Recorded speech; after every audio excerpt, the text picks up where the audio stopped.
नमस्कार मित्रांनो, प्रधानमंत्री किसान सन्मान निधी योजनेअंतर्गत येणारा पुढील 16वा हप्ता व तसेच नमो शेतकरी महासन्मान निधी योजनेचा दुसरा हप्ता लवकरच शेतकऱ्याच्या बँक खात्यात जमा होणार आहे.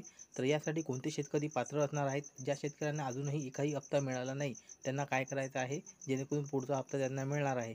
तर याबद्दलची संपूर्ण अशी माहिती आपण या व्हिडिओमध्ये घेणार आहोत. त्यासाठी व्हिडिओमध्ये शेवटपर्यंत राहा. चॅनलवरती जर नवीन असाल तर चॅनलला सबस्क्राईब करा.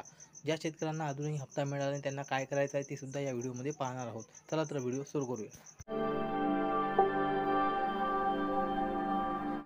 प्रधानमंत्री किसान सन्मान निधी योजनेत समावेशासाठी विशेष मोहीम राबवली जाणार आहे. शेतकऱ्यांना निश्चित उत्पन्न मिळवून देणाऱ्या केंद्र शासनाच्या प्रधानमंत्री किसान सन्मान निधी योजनेत समावेश व लाभासाठी KYC प्रमाणीकरण आवश्यक असून त्या अनुषंगाने 21 फेब्रुवारी 2024 पर्यंत विशेष मोहीम राबविण्याचे निर्देश जे काही कृषी आयुक्त यांनी दिलेले आहेत. या मोहिमेअंतर्गत KYC प्रमाणीकरण करणे म्हणजे आधार KYC, त्यानंतर योजनेसाठी नव्याने नोंदणी करणे म्हणजे न्यू रजिस्ट्रेशन, बँक खाती आधार संलग्न करणे म्हणजे बँक सीडिंग लिंक करणे इत्यादी बाबीची पूर्तता करण्यासाठी शेतकऱ्यांना समक्ष हजर राहणे आवश्यक आहे. शेतकऱ्यांनी KYC प्रमाणीकरण करण्यासाठी मोबाईलवरती OTP किंवा CSC सेंटर किंवा PM किसान फेस ऑथेंटिकेशन ॲप यापैकी एका सुविधेचा वापर करावा. बँक खाती आधार संलग्न नसलेल्या शेतकऱ्यांना नजीकच्या पोस्ट कार्यालयामध्ये आधार संलग्न खाते उघडावे. ज्यांचं आधार लिंक होण्यास प्रॉब्लेम येत आहे त्यांना पोस्ट ऑफिसचे जे काही अकाउंट आहे ते ओपन करायचे आहेत जेणेकरून त्यांना लाभासाठी काही प्रॉब्लेम येणार नाही. PM किसान योजनेच्या 16व्या हप्ता लाभ फेब्रुवारी महिन्याच्या शेवटच्या आठवड्यात वितरित करण्यात येणार आहे.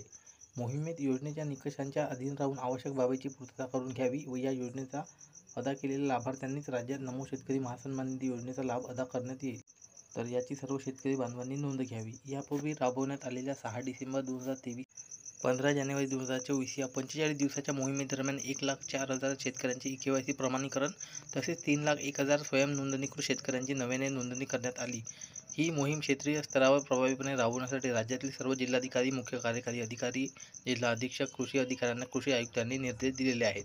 तर अशा पद्धतीचे मित्रांनो हे अपडेट आहे जे की येणारा हप्ता आहे PM किसानचा. त्या संदर्भात अजूनही KYC वगैरे आधार लिंक राहिली असेल तर तुम्हाला जे काही याच्यामध्ये विशेष मोहीम राबवण्यात येणार आहे त्या अंतर्गत तुम्हाला सर्व कंप्लीट करून घ्यायचं आहे. संपूर्ण व्हिडिओ पाहिल्याबद्दल धन्यवाद. जय हिंद, जय महाराष्ट्र.